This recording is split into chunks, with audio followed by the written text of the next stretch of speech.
করলা চাষি ভাই, আপনার করলার গাছ বড় হয়ে গেছে, হেলে ধুলে পড়ে যাচ্ছে। আপনার করলাতে ফুল দেখা যাচ্ছে না। আপনার করলা গাছের বাড়বাড়তি কম, নানাবিধ সমস্যা দেখা দিয়েছে। তাহলে মনে করব আজকের এই কথাগুলো আপনার জন্যই জরুরি। দেখেন, আপনি যদি করলা মাটিতে যে করলাটা আমরা খড় বা কুচুরিপানা মরাটা এর উপরে দিয়ে যারা করলা চাষ করি, তাদের জন্য আমি বলবো, আপনার গাছ যদি এখানে খুব বেশি না 8 থেকে 10 ইঞ্চি বা 1 ফিট বৃদ্ধি পেয়ে থাকে, ঠিক যদি বলি এই রকমের এই গাছগুলা আপনি আর মাটিতে রাখবেন না, এগুলোকে অবশ্যই এরকম তার বিছানা রেডি করে দেন, এইরকম খড়ের উপরে দিয়ে দেন।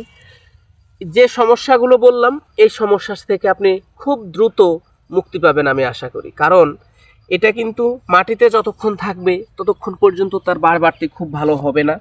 তাকে কোনো না কোনো বিছানার উপরে তাকে রাখতে হবে। এইরকম খড়ের বিছানা হতে পারে, কুচুরিপানার বিছানা হতে পারে, অথবা খড়কুটার বিছানাও হতে পারে। আপনি অবশ্যই এই গাছকে মাটিতে না রেখে খুব দ্রুত তার গোড়ায় খাবার দিয়ে এরকম দিয়ে আপনি সেচ দিয়ে দেন।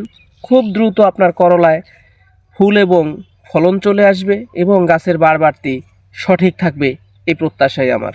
ধন্যবাদ।